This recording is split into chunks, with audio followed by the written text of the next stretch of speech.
ஜனநாயகன் படம் அஃபிஷியலாக போஸ்ட்மார்ட் ஆயிடுச்சு. இந்த நியூஸ் தான் வந்துட்டு இப்போது பயங்கரமாக போயிட்டு என்ன நடந்திருக்கு அப்படின்னா, டிசம்பர் 17 வந்துட்டு நம்ம ஜனநாயகன் டீம் சென்சார் போர்டுக்கு வந்துட்டு படத்தை அனுப்பிச்சிட்டாங்க. அவங்க பார்த்துட்டு இந்த 27 சீன்ஸ் வந்து நீங்கள் கண்டிப்பாக கட் பண்ணி ஆகணும் அப்படின்னு சொல்லிடுவாங்க. ஸோ தட் அவங்களும் வந்துட்டு சரி அப்படின்ட்டு கட் பண்ணி எடிட் பண்ணி அவங்களுக்கு அமைச்சிருக்காங்க. அதை பார்த்துட்டு சும்மாவே இருந்திருக்காங்க இப்போ வரைக்குமே. அவங்க என்ன பண்ணியிருக்காங்க அப்படின்னா, ஒரு 5 பேர் சென்சார் போர்டில் ஒரு 5 பேர் இருந்திருக்காங்க சிபிஎஃப்சியில்.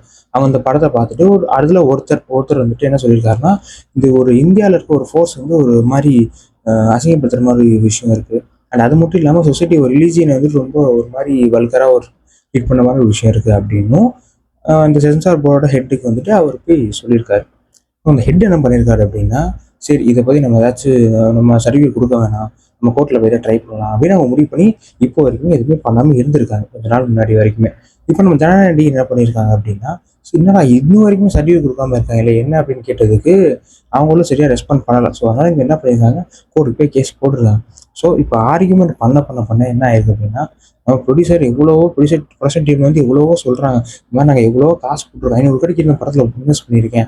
அது மட்டும் இல்லை, ஏகப்பட்ட தேட்டருக்காரங்க வந்துட்டு படத்தோட புக்கிங்கில் ஆரம்பித்து பிஸ்னஸ்லாம் நல்லா போய் படம் ஜனவரி தான் ரிலீஸ் ஆகணும் அப்படின்னு கன்ஃபார்மே நிறைய இடங்களில் ஆயிடுச்சு. ஆல்மோஸ்ட் கன்ஃபார்ம் ஆயிடுச்சு.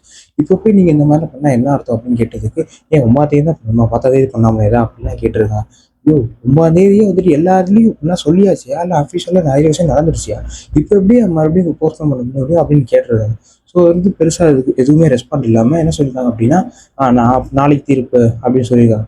சரி நாளைக்குனா ஜனவரி 8ஆம் தேதி தீர்ப்பு அப்படின்னு சொல்லியிருக்காங்க. சரி 8ஆம் தேதி வந்தால் கூட வந்துட்டு சென்சார் அப்படி நாலு தீர்ப்பாக வச்சு அப்படின்னா 9ஆம் தேதி படம் எப்படியாச்சும் மேனேஜ் பண்ணி ரிலீஸ் பண்ணியிருக்காங்க. ஆனால் அடுத்து என்ன சொல்லியிருக்காங்கன்னா, ஜனவரி 9ஆம் தேதி காலையில் தான் தீர்ப்பு அப்படின்னு சொல்லியிருக்காங்க. ஜனவரி 9ஆம் தேதி ஃபர்ஸ்ட் ஷோவே தமிழ்நாட்டில் 9 மணி தான் ஓப்பன் பண்ணுறாங்க. இவங்க எப்போ தீர்ப்பு சொல்லி எப்போ அவங்க 9ஆம் தேதி பார்த்து ரிலீஸ் பண்ணுவாங்க சொல்லுங்க. ஸோ அதனால படம் இப்போ தமிழ்நாட்டில் மட்டும் இல்லை, உலகம் ஃபுல்லாக வந்துட்டு இப்போ படம் போஸ்ட்போன் ஆயிடுச்சுன்னு அஃபிஷியலாக கேவின் ப்ரொடக்ஷன்ஸே வந்து அனௌன்ஸ் பண்ணிட்டாங்க. ஸோ இந்த நியூஸ் பெரிய ஒரு நமக்குலாம் ஒரு ஹார்ட் பிரேக்கிங்காக ரொம்ப ஒரு மாதிரி கஷ்டத்தை கொடுக்கணும் தான்.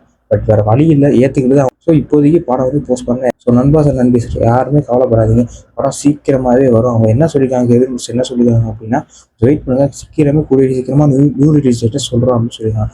ஸோ நம்ம வெயிட் பண்ணுவோம், காமாக இருப்போம். தளபதி சொல்கிற மாதிரி தான் பேசாத ரியாக்ட் பண்ணிக்கலாம். இதுக்கு பின்னாடி யார் இருக்கா, என்னென்ன சதி நடக்குது எல்லாமே நமக்கு தெரிஞ்ச விஷயம். அவங்க என்ன நினச்சிக்கலாம், படம் பார்த்தேன் நான் வர பண்ணிட்டேன், என்னோட பவரை பார்த்து அப்படின்னு நினைக்கலாம். அதெல்லாம் இல்லை, அவன் என்ன பண்ணாலும் சரி நம்மளுக்கு அது அட்வான்டேஜ் தான் இருக்கும். ஸோ நம்ம அது தியேட்டரில் போய் நம்ம செலிப்ரேட் பண்ணி படத்தை வேற லெவலில் ஒரு போய் ரெக்கார்டை வச்சு காட்டுவோம். ஸோ சீக்கிரமாக அது நடக்கும், நம்ம வெயிட் பண்ணி பார்ப்போம். ஸோ இந்த இஷ்யூ பற்றி உங்களோட விஷயம் என்ன அப்படின்றத மறக்காம கமெண்ட்